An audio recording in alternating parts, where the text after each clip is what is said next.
आपके मन में एक प्रश्न होता है कि राम जी ने लंका जाते समय रावण से युद्ध करने के लिए वानरों की सेना क्यों बनाई? कभी सोचा आपने? आपको कुछ हो रहा है विचार, पंचतत्व प्रभु कुछ मन में आ रहा है? मेरे मन में आ रहा है। इलेक्शन के रिजल्ट के बाद मुझे बहुत समझ में आ रहा है कि राम जी ने मनुष्य की सेना न बनाकर वानरों की सेना क्यों बनाई।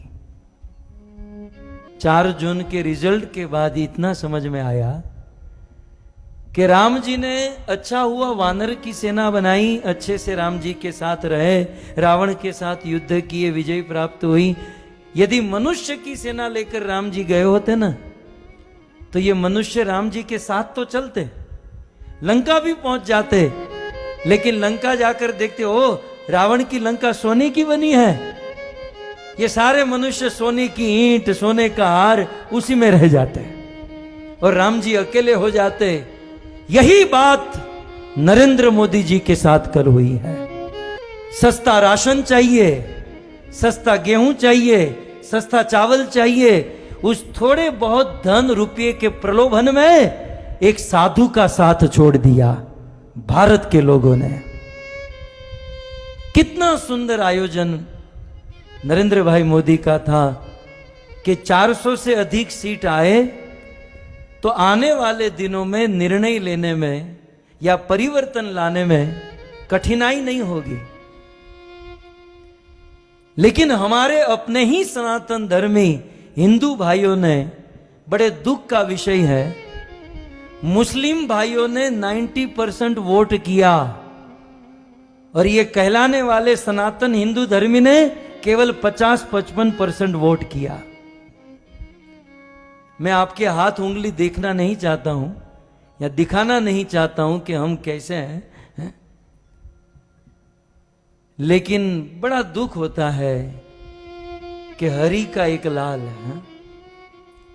70 साल के बाद कोई एक हिंदू सनातन धर्मी, सनातन धर्म को आगे बढ़ाने वाला, भारत का नेतृत्व करने वाला, भारत को विश्व गुरु बनाने वाला एक आदमी आया और 10 साल काम करके एक मांग रखी थी कि अब की बार 400 पार, लेकिन 300 पार भी नहीं की है।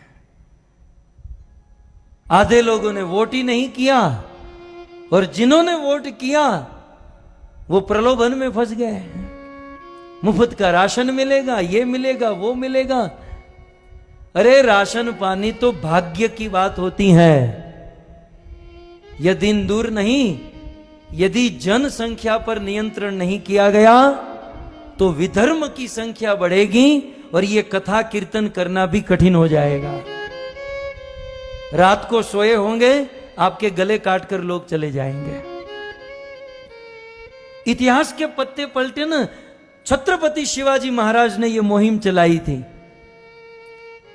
लेकिन छत्रपति शिवाजी महाराज को सनातनी हिंदू धर्मी ने ही साथ नहीं दिया और आगे बढ़े तो महाराणा प्रताप ने यह मुहिम चलाई थी। उनके अपने ही लोगों में फूट पड़ गई और उन्होंने साथ नहीं दिया और आगे बढ़े। भारत आजाद हुआ तो सरदार वल्लभ भाई पटेल ने मुहिम चलाई, लेकिन उनको ही अपने ही लोगों ने साथ नहीं दिया।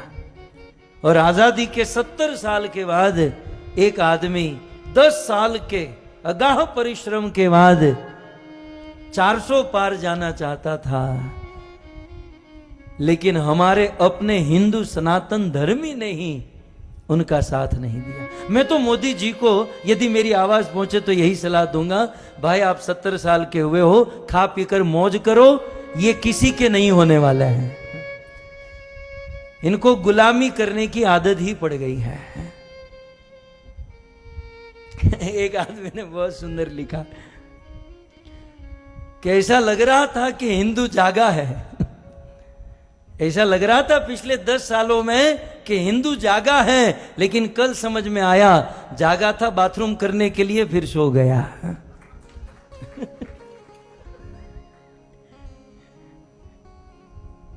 क्या हिंदू जागा है।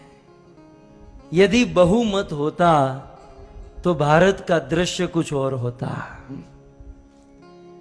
हम अपने आप को भारतीय मानते हैं ना, तो भारत का संविधान थोड़ा बहुत जानना चाहिए, भारत का गणतंत्र हमें समझना चाहिए, और हमें हमारी जिम्मेवारी समझकर काम करना चाहिए था। लेकिन अब क्या करें, ये प्रवचन यदि 2 महीने पहले किया होता तो अच्छा था। मैं भी अमेरिका से अभी अभी आया, है? लेकिन हमें तो विश्वास था, पता नहीं ऐसा निकलेगा। एक बात याद रखिएगा, मोदी जी तो प्राइम मिनिस्टर बनेंगे, वो तो बड़ा प्रधान हो ही चुके हैं, लेकिन जो उनको निर्णय लेने हैं वो नहीं ले पाएंगे क्योंकि अल्पसंख्यक है। जो उनको क्रांति लानी वो नहीं कर पाएंगे। तो इस दौर से ये मोदी जी की हार नहीं है, ये हम हिंदुओं की सनातन धर्म की हार है, ये हम लोगों की हार है। और हम लोग वो छोटे छोटे प्रलोभन में हैं। मुफ्त का राशन मिलेगा, गैस का बाटला सस्ता हो जाएगा, तेल सस्ता हो जाएगा, હવે લઈ લો સસ્તું કરજો હવે તમે। धर्म के, इस सनातन धर्म के उजागर करने में एक बहुत बड़ी आश थी, एक बहुत बड़ा होप था, लेकिन नतीजे के बाद बहुमति से यदि मोदी जी नहीं आए तो एक हिंदू धर्म के लिए, सनातन धर्म